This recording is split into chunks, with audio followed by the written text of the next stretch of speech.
Friends ఈ వీడియోలో హిదాయా అనే ఇండోనేషియన్ హర్రర్ మూవీ ఎక్స్ప్లెనేషన్ చూద్దాం. మూవీ చాలా ఇంట్రెస్టింగ్ ఉంటుంది. మూవీ ఎండింగ్ వరకు స్టోరీని అంచనా వేసే ఛాన్స్ లేదు, కాబట్టి స్కిప్ చేయకుండా చూడండి, మీకు ఖచ్చితంగా నచ్చుతుంది. లాస్ట్ వీడియోలో ది డిజీజ్డ్ అనే మూవీని ఎక్స్ప్లెయిన్ చేశాను. అది చూడకపోతే వెంటనే చూసేయండి. దానికి సంబంధించినటువంటి లింక్ అనేది పిన్ కమెంట్ లో ఉంటుంది. వీడియోలోకి వెళ్లే ముందు నా చిన్న రిక్వెస్ట్, మీరు కనుక ఛానల్ కి మొదటిసారి వస్తే వెంటనే సబ్స్క్రైబ్ చేసుకుని బెల్ ఐకాన్ ని ప్రెస్ చేయండి. ఇక లేట్ చేయకుండా స్టోరీలోకి వెళ్ళిపోదాం.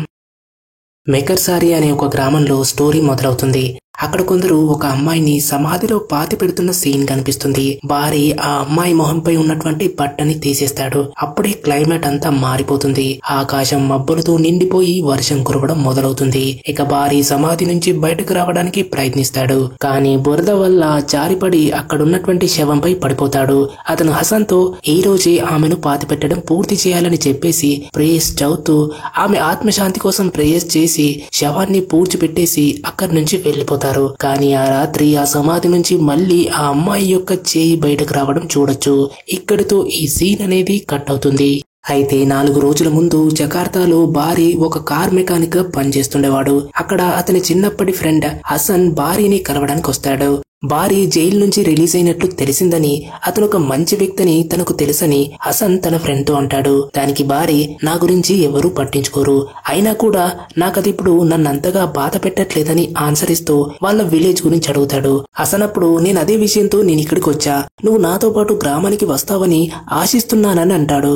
అసలు ఏం జరిగిందని భారీ అడిగితే హసన్ అంటాడు, రత్న అనే అమ్మాయి నీకు ఆల్రెడీ గుర్తుంది కదా, ఆమె ఇప్పుడు గ్రామానికి తిరిగి వచ్చింది.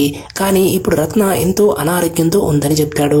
రత్నకు ఏ వ్యాధి వచ్చిందని భారీ అడిగితే ఆమెకి వచ్చిన వ్యాధి ఎవరికీ తెలియదు, కానీ ఆమె గ్రామానికి వచ్చినప్పటి నుంచి ప్రతిరోజు కరెక్ట్ గా సాయంత్రం 6 గంటలకు గట్టిగా కేకలు వేస్తూ నొప్పితో అరుస్తుందని హసన్ అంటాడు. నేనక్కడికి ఎందుకు రావాలని భారీ అడిగితే హసన్ దానికి నువ్వే మాకు మిగిలినటువంటి ఏకైక హోప్ అని చెప్తాడు. కానీ భారీ, నేను గతంలో ఉన్నట్టు ఇప్పుడు లేను, గ్రామానికి ఇప్పుడు నేనేం చేయలేనని అంటాడు. వెళ్లే ముందు హసన్, నువ్వు నీ మైండ్ ని చేంజ్ చేసుకుంటావని రిక్వెస్ట్ చేస్తే దానికి భారీ, విలేజ్ లో ఉన్నటువంటి అందరినీ నేను ఒకసారి అడిగినట్లు చెప్పమని అంటాడు. అయితే భారీ ఒకప్పుడు తన ఊర్లో ఉస్తాద్ గా ఉండేవాడు, ఇప్పుడు ఆ పని చేయట్లేదు. ఆ రాత్రి భారీ నిద్రపోతున్నప్పుడు ఒక పొచాంగ్ అతని వైపు వచ్చేసి పైన తలక్రిందులుగా నిలబడుతుంది. కానీ అతను నిద్ర నుంచి మేల్కొన్నప్పుడు చూస్తే అక్కడ ఏముండదు. మళ్ళీ తిరిగి నిద్రపోవడానికి ప్రయత్నిస్తున్నప్పుడు ఎవరో అతన్ని హెల్ప్ కోసం పిలుస్తున్న గొంతు వినిపిస్తుంది. అతను లేచి ఆ గొంతును ఫాలో చేసి గ్యారేజ్ నుంచి బయటకొస్తాడు. అక్కడ కారులో చైన్స్ తో కట్టేసినటువంటి రత్నాన్ని చూసి షాక్ అవుతాడు. ఆమె అతన్ని హెల్ప్ చేయమని రిక్వెస్ట్ చేస్తుంది, కానీ అప్పుడే ఆమెను ఎవరో ముందుకి లాగేయడంతో కనిపించకుండా పోతుంది. ఈ సీన్స్ ను చూసిన భారీ తన మనసుని మార్చుకుని తన గ్రామానికి బయలుదేరతాడు. అయితే దారిలో అతనికి ఒక కార్ కి యాక్సిడెంట్ అయినట్లు కనిపిస్తుంది. నెక్స్ట్ డే రత్న మదర్ హెస్టీ తన కూతురికి ఫుడ్ ని తినిపించడానికి ట్రై చేస్తూ ఉంటుంది. అప్పుడే ఎవరో డోర్ ని నాక్ చేయడంతో అక్కడ బయట ఉన్నటువంటి అసేప్, నేను గ్రామస్తులందరి తరపున ఇక్కడికి వచ్చా, నువ్వు నీ కూతుర్ని సరిగ్గా చూసుకోలేకపోతే వెంటనే చంపేయని అంటాడు. అప్పుడు హెస్టీ, నీకు కూడా తొందరలో పిల్లలు పుడతారు, నువ్వు నీ పిల్లల్ని ఇలాగే చనిపోవాలని ఎవరైనా కోరుకుంటారా అని అడుగుతుంది. అది విన్న అసేప్ కోపంతో, నీ భర్తలాగా నీ కూతుర్ని ఉరివేసుకుని చనిపోమ్మని చెప్పమని అంటాడు. అయితే అంతలో రత్న గట్టిగా అరుస్తుంది. ఇక హెస్టీ తన డాటర్ దగ్గరికి వెళ్తుంది. ఆ రాత్రి భారీ తన విలేజ్ కి చేరుకుంటాడు. తన ఫ్రెండ్ ని చూసినటువంటి హసన్ హ్యాపీ అవుతాడు.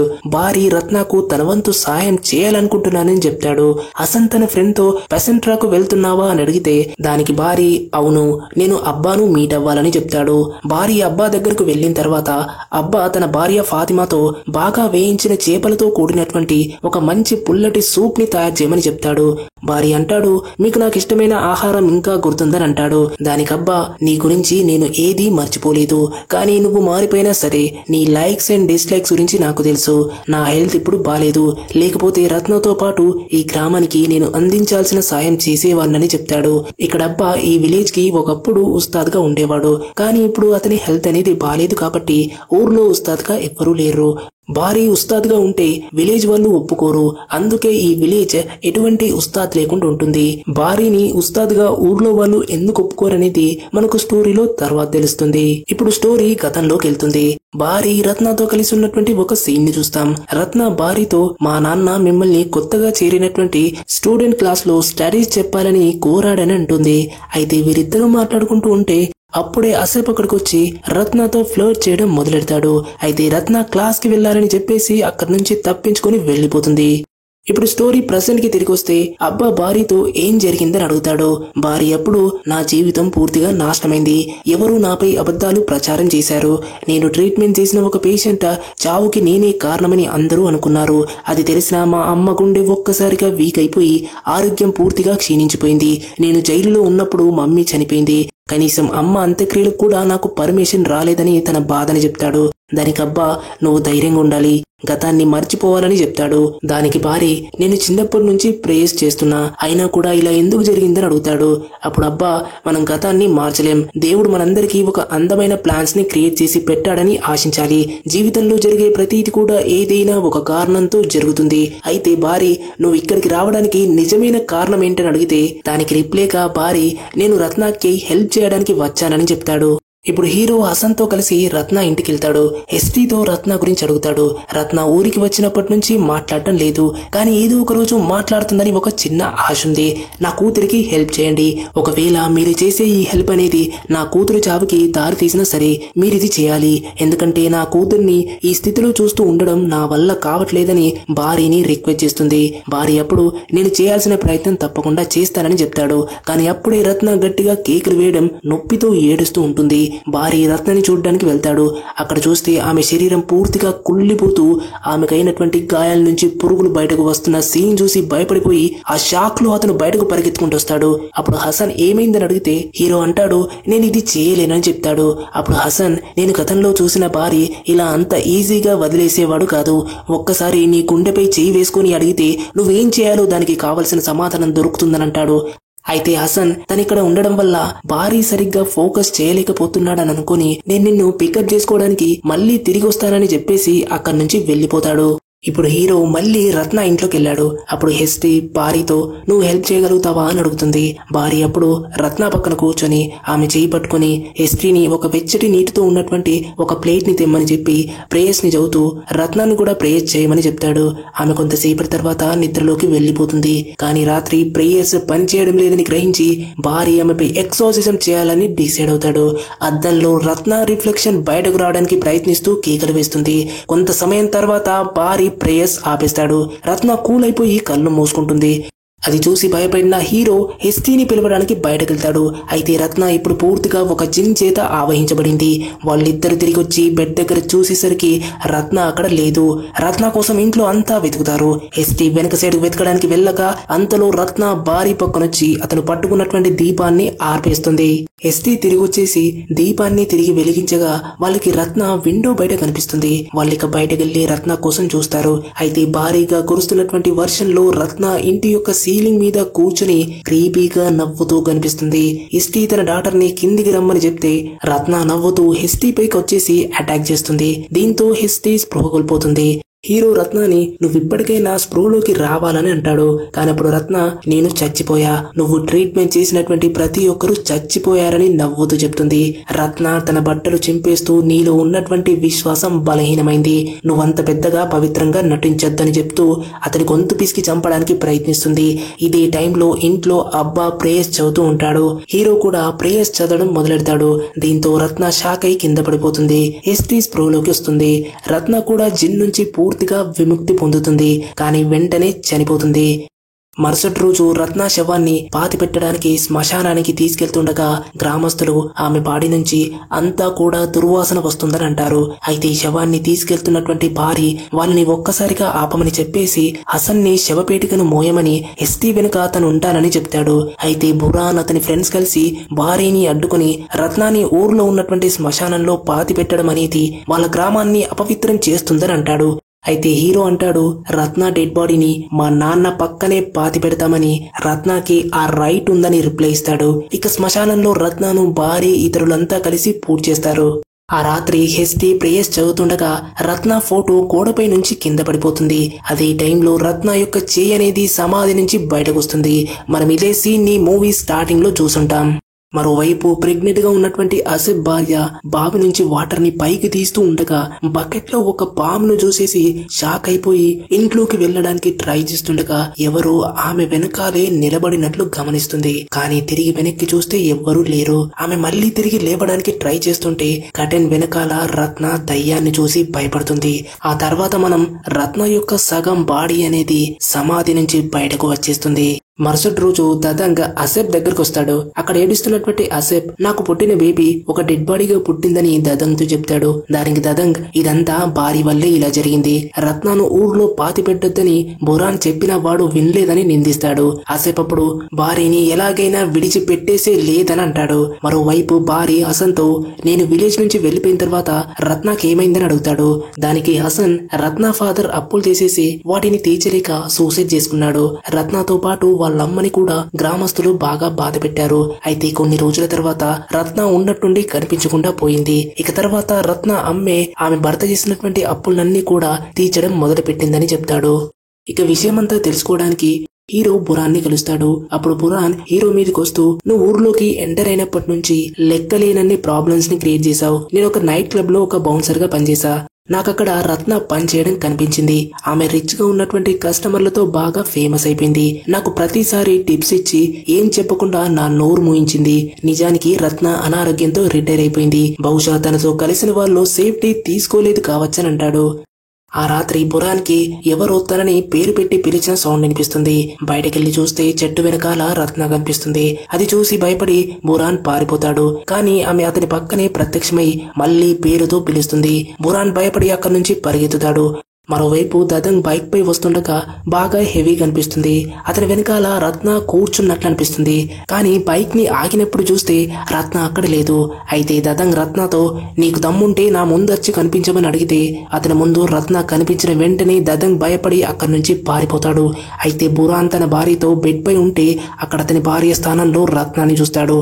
ఆమె బురాన్ని చూస్తూ నవ్వుతూ ఏమైంది నీకు, ఏమైనా కావాలా అని అడుగుతుంది. బురాన్ నన్ను క్షమించమని అడుగుతాడు. అంతలో బురాన్ భార్య రూమ్ లోకి వచ్చి చూసేసరికి తన భర్త ఊరేసుకొని చనిపోవడం చూసి షాక్ అవుతుంది. ఇక బురాన్ చనిపోయాడన్నటువంటి వార్త అనేది ఊరంతా తెలిసిపోతుంది. అయితే హెస్టీ శ్మశానానికి వెళ్లి రత్న యొక్క హాఫ్ బాడీ బయటకొచ్చి ఉండడంతో పాటు అక్కడ కొన్ని ఆఫరింగ్స్ ఉండడం చూసి షాక్ అవుతుంది. ఆమె ఆ ఆఫరింగ్స్ ని కోపంతో దూరంగా పారేసి సమాధిని ఒక గుడ్డతో కప్పి రత్న చేసిన పాపాల్ని క్షమించమని దేవుడిని వేడుకుంటుంది. అయితే అదే రాత్రి ఒక గ్రామస్తుడు పొజెస్డ్ అవుతాడు. హీరో హెల్ప్ చేయడానికి ప్రయత్నిస్తాడు. కానీ అక్కడే దగ్గరలో ఉన్నటువంటి ఇంకొక అమ్మాయి కూడా పొజెస్డ్ అయిపోతుంది. హీరో ఆ అబ్బాయిని పట్టుకున్న వాళ్లతో అలాగే పట్టుకోమని చెప్పేసి ఆ అమ్మాయి దగ్గరికి వెళ్తాడు. ఆమె భార్యని వెనక్కి నెట్టేసి నువ్వు ఒక ద్వంద్వ వైఖరితో మాట్లాడే వ్యక్తివి, నీకున్న విశ్వాసాలు నాపై ఎటువంటి ప్రభావం చూపించవని అంటుంది. అంతలో మరొక వ్యక్తి కూడా ఆవాహించబడేసి కోపంతో ఊగిపోతూ ఉంటాడు. భార్య అందరినీ అక్కడ అల్ ఫతిహాని చదవమని చెప్తూ ఉంటే అక్కడ ముగ్గురు స్పృహ తప్పిపోతారు. అంతలో అక్కడికి ఒక వ్యక్తి వచ్చేసి వెంటనే అబ్బాని మీట్ అవ్వాలని చెప్తాడు. అక్కడ అబ్బా హెల్త్ చనిపోయే దశలో ఉండి చనిపోతూ భార్యకి తన ప్రేయర్ చేసే జపమాలని చేసి చివరిసారిగా ప్రేయర్స్ ని చదువుతూ తన తుది శ్వాసని వదిలిస్తాడు. అబ్బా చనిపోయే ముందు ఉస్తాద్ యొక్క బాధ్యతని భార్యకి ఇచ్చెళ్తాడు. మరుసటి రోజు అబ్బా అంత్యక్రియలు జరుగుతున్న టైంలో దదంగ్, ఆసిఫ్ ఇతర గ్రామస్తులు హీరోని ఊరు నుంచి విడిచి వెళ్లిపోవాలని అంటారు. అబ్బా భార్య ఫాతిమా అబ్బాని అగౌరవపరిచేలా ఇక్కడ గొడవ చేయొద్దని అంటుంది. అప్పుడు దదంగ్ క్షమాపణ చెప్పి భార్య వెళ్లిపోవాలని మళ్లీ చెప్తాడు. దానికి హీరో అంటాడు, నేను అబ్బాని ఎంతో రెస్పెక్ట్ చేస్తాను, అతనిపై ఉన్నటువంటి రెస్పెక్ట్ కోసం నేను ఇక్కడి నుంచి వెళ్లిపోతాను, నాకు ఎలాంటి ఉస్తాద్ పొజిషన్ అవసరం లేదు, కానీ నేను భయం వల్ల మాత్రం ఇక్కడి నుంచి వెళ్లిపోవట్లేదని క్లియర్ గా చెప్తాడు. అదే రోజు ఒక అమ్మాయిని రత్న యొక్క సమాధిని చూడడానికి ఒక అబ్బాయి శ్మశానం దగ్గరికి తీసుకొస్తాడు. అక్కడ రత్న యొక్క హాఫ్ బాడీ బయట ఉండడం చూసి భయపడి ఆమె అక్కడి నుంచి పారిపోతుంది. అదే రోజు సాయంత్రం ఒక అమ్మాయి బస్సులో ఏడుస్తూ కనిపిస్తుంది. భార్య ఆమెతో ఏమైనా హెల్ప్ కావాలా అని అడుగుతాడు. అప్పుడు ఆమె నేను ఈ ఊరిని వదిలేసి వెంటనే వెళ్లిపోవాలి, ఈ ఊళ్ళో వాళ్ళంతా కలిసి రత్న పట్ల చాలా క్రూరంగా బిహేవ్ చేశారు, నా పేరు లీసా, నేను రత్నతో కలిసి పనిచేసా, బురాన్ కూడా నేను పనిచేసే క్లబ్ లో వర్క్ చేసేవాడు, నన్ను తరచుగా హెరాస్ చేస్తుండేవాడు, రత్న సక్సెస్ కోసం చామ్స్ ని వాడిందని చెప్తుంది. భార్య అప్పుడు రత్నకి ఆ చామ్స్ ఆమె బాడీలో ఎవరు ప్రవేశపెట్టారని అడిగితే దానికి లీసా తెలుసా, బురాన్ ఫ్రెండ్ ఆ చామ్స్ ని రత్నాకిచ్చాడు. అవి మొదట జంతువుల యొక్క రక్తంతో సాక్రిఫైస్ ని కోరేవి. ఆ తర్వాత మెల్లిగా చికెన్ తో పాటు మేకల రక్తంతో బలివ్వడాలు జరిగాయి. చివరికి ఆమెకి ఎంతో ప్రియమైన వ్యక్తి యొక్క బలి అవసరమైంది. అయితే రత్నకి తన మదర్ తప్ప ఎవ్వరు లేరు కాబట్టి తన మదర్ ని బలివ్వడానికి ఒప్పుకోలేదు. దీంతో అనారోగ్యంతో ఇంటికి వచ్చేసిందని చెప్తుంది. ఇది విన్న హీరో తన విలేజ్ కి మళ్లీ తిరిగి వస్తుంటే దారిలో జిలాంగ్, అసెప్ లు ఎదురవుతారు. మళ్లీ ఎందుకు వచ్చావురా అని భార్యపై వాళ్ళు అటాక్ చేస్తారు. కానీ భార్య తిరిగి ఫైట్ చేసి వాళ్ళని ఎదిరించి కింద పడేస్తాడు. రత్నకి ఇచ్చినటువంటి బ్యాడ్ నేమ్ ను తీసేయాలి, ఆమె దీంట్లో దోషి కాదని అంటూ చెప్పరా రత్న బాడీలో చామ్స్ ని వేసింది ఎవరని అడిగితే అప్పుడు అసేఫ్ దదంగ్ అని చెప్తాడు. అంతలో హసన్ అక్కడికి వస్తాడు. హీరో తన ఫ్రెండ్ హసన్ తో కలిసి దదంగ్ ఇంటికి వెళ్తాడు. ఇప్పుడు ఎదుర్కోబోయేది చాలా డేంజరస్. ఇక్కడి నుంచి నేనంతా చూసుకుంటానని హీరో తన ఫ్రెండ్ హసన్ ని బయట ఉండమని చెప్పేసి దేవుని పేరుని పలుకుతూ లోపలికి వెళ్తాడు. అక్కడ లోపల షాకింగ్ గా దదంగ్ ఇంట్లో మొత్తం అన్ని కూడా చేతబడి చేసే వస్తువులతో నిండుండడం చూసి షాక్ అవుతాడు. అంతలో దదంగ్ అతన్ని కొట్టి కింద పడేస్తాడు. దదంగ్ ఇప్పుడు అసలు విషయం చెప్తాడు. రత్న అత్యాశతో తన బాడీలో చామ్స్ ని వచ్చేలా చేసుకుంది. ఆఫరింగ్ ఇవ్వాల్సిన టైం వచ్చేసరికి దానికి పేమెంట్ ఇవ్వలేనని చెప్పింది. నేను రత్నాని ఈ గ్రామంలో ఒక భయం సృష్టించడానికి యూజ్ చేసుకున్నా. అంటే నేను సృష్టించే ఈ భయం వల్ల క్రమంగా దేవుడిని మర్చిపోతారు. ఎంతో మంది హెల్ప్ కోసం నా దగ్గరకు వస్తారు. దీంతో వాళ్ళందరి యొక్క సోల్స్ ని డెవిల్ కి ఆఫరింగ్ గా ఇచ్చి వాళ్ళ చేత నా చేతబడికి ఉన్నటువంటి శక్తిని మరింత పెంచుకోవచ్చని చెప్తాడు. ఇక హీరోని చంపేసే లోపే హీరో మేల్కొని దదంగ్ తో ఫైట్ చేస్తాడు. వారిద్దరి మధ్య గొడవలో భారీ దదంగ్ ను కింద పడేస్తాడు. బయటకు వచ్చినటువంటి హీరో రత్నాన్ని చూస్తాడు. ఆమె అతనికి థ్యాంక్స్ చెప్పేసి అక్కడి నుంచి అదృశ్యమవుతుంది. ఇక దదంగ్ ఇల్లు కూడా మొత్తం నాశనమవుతుంది. నెక్స్ట్ డే గ్రామస్తులంతా కలిసి రత్నను సరిగ్గా పాతి పెడతారు. భార్య అందరూ కూడా ఒక మంచి జీవితం గడపాలని కోరుకుంటాడు. అంతలో ఇద్దరు పోలీసులు హసన్ ఫ్యామిలీ గురించి హీరోని అడుగుతారు.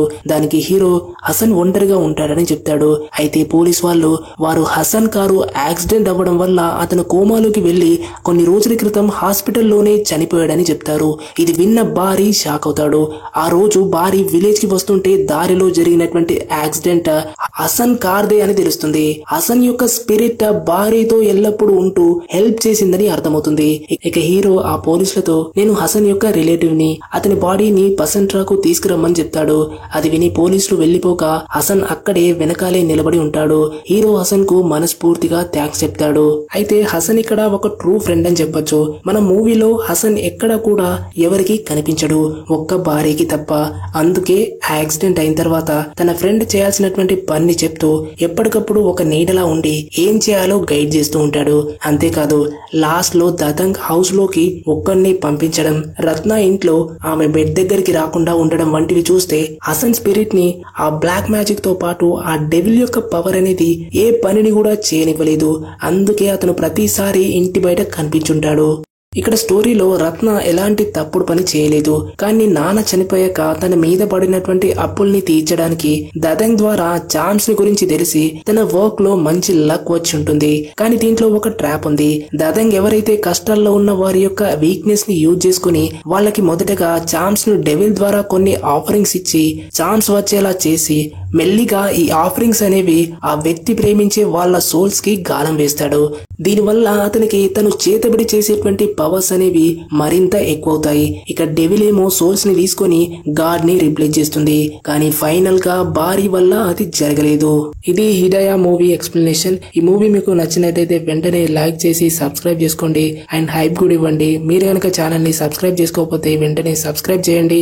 నెక్స్ట్ వీడియోలో కలుద్దాం. అంతవరకు టేక్ కేర్, బాయ్.